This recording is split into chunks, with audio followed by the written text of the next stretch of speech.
जय श्री राधे कृष्ण। आप सभी का आपके अपने YouTube channel BK Mishra present में बहुत बहुत स्वागत है। आइए आज आप सब सुनेंगे माघ मास महात्म्य कथा में 23वें अध्याय की कथा। तो बोलिए प्रेम से भगवान विष्णु की जय, माता लक्ष्मी की जय, भगवान श्री कृष्ण की जय, सर्वदेवी देवता की जय। लोमस जी बोले, ध्यान से सुनो। जिस पिशाच को उस जंगल में ब्राह्मण ने मुक्त किया था, वह पिशाच पूर्व जन्म में चित्र नामक द्रविण देश का राजा था। वह चंद्र वंश में उत्पन्न हुआ था। वह बड़ा वीर, सत्यपरायण तथा श्रौत कर्म पुरोहित को अगवा करके किया करता था। वह दक्षिण समुद्र के तटस्थल पर प्रजा का पालन करता था। उसका खजाना स्वर्ण तथा रत्नों से सर्वदा भरा रहता था। वह हाथी, घोड़े, रथ इत्यादि से परिपूर्ण बड़ा पराक्रमी था। हजारों स्त्रियों के बीच में वह सदा क्रीड़ा करता था। उसने अनेक प्रकार के यज्ञ किए थे। अतिथियों की पूजा करता था। वह ब्रह्म विद्या जानता था, अस्त्र शस्त्र में निपुण था और ब्रह्मा विष्णु महेश तथा सूर्य में उसकी समान भक्ति थी। बगीचों में स्त्रियों से घिरा हुआ सर्वदा रमण करता था। एक बार वह जटिल मंदिर में कौतूहल वश गया। वेद विहीन भस्म लगाए हुए जटिल पाखंडियों ने कहा कि हे राजन, शैव धर्म के प्रभाव सुनो। इस धर्म की दीक्षा पाकर संसार रूपी पाप को काटकर मनुष्य मुक्त हो जाता है। बिना शिव की आज्ञा के किसी बात की खोज नहीं होती। दान, व्रत, पुण्य, वेदों तथा यज्ञों से क्या, केवल भस्म धारण करने से ही गाणपत्य पद दृढ़ हो जाते हैं। शिखा धारण किए हुए, सिर मुड़ाए यदि भस्म लगाए हो तो वह शिव का सेवक होकर शिव के साथ आनंद करता है। इसके समान कोई पुण्य तथा तप नहीं है। अंध, जड़, नपुंसक, मूर्ख, शूद्रादि वर्ण के यह सभी शैव निसंदेह पूज्य होते हैं।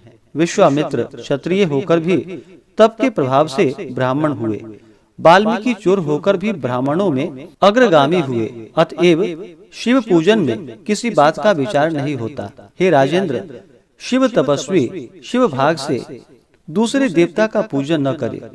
शिव तपस्वी को यत्न से विष्णु का त्याग कर देना चाहिए। इसका अभिवादन करने से, नाम सुनने से, विष्णु की मूर्ति का पूजन करने से तथा दर्शन से शिव का द्रोह पैदा होता है तथा शिव के द्रोह से निसंदेह रौरव नरक मिलता है। शिव भक्त निशंकर होकर प्रेम से शिव के साथ कैलाश में जाता है। इस धर्म में सदा भस्म धारण करना त्याज्य नहीं है। हे राजेंद्र, इस धर्म का पालन करने वाले का कभी विनाश नहीं होता। वशिष्ठ जी बोले, इस तरह उस पाखंडी ने राजा से झूठा वर्णन और प्रतिज्ञा किया। वह जटिल मोहक धुर्तों से वह ठग लिया गया। इनके ऐसे वचन को सुनकर राजा ने उस मत को स्वीकार कर लिया। वैदिक कर्म छोड़कर ब्राह्मण, स्मृति, वेद और विष्णु की बुराई करने लगा और वैष्णवों से द्वेष करने लगा।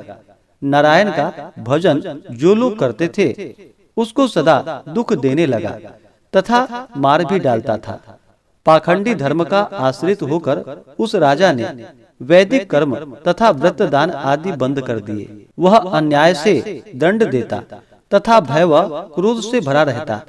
वह प्रतिदिन हजारों स्त्रियों के बीच में काम क्रीड़ा करते हुए गुरु और पुरोहित के कहे वाक्यों के विपरीत चलने लगा।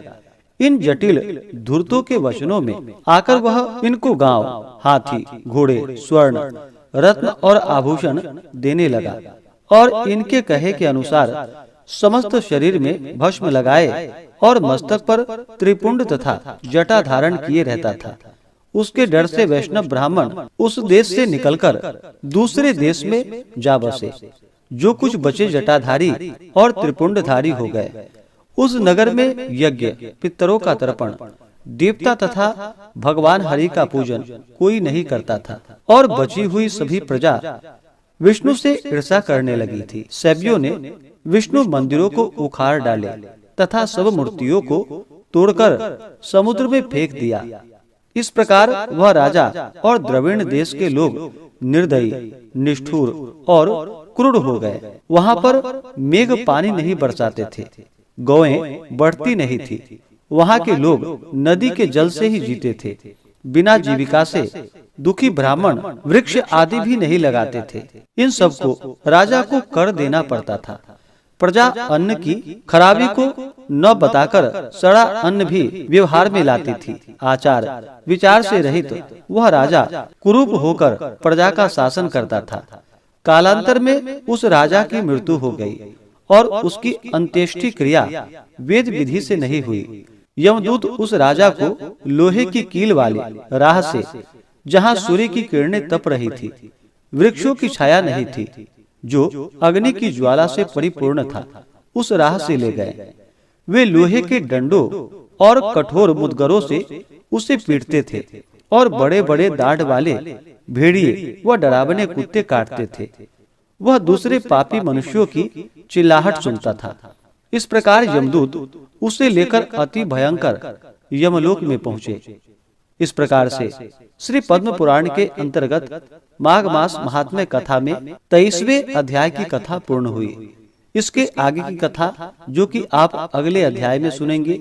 इसी प्रकार से कथा को सुनने के लिए, व्रत पूजा के बारे में जानने के लिए चैनल पे अगर आप पहली बार आए हैं तो चैनल को लाल बटन दबा करके सब्सक्राइब करें, साथ में बेल आइकन घंटी को दबाएं, ताकि आने वाली वीडियो का नोटिफिकेशन आपको समय से मिलता रहे।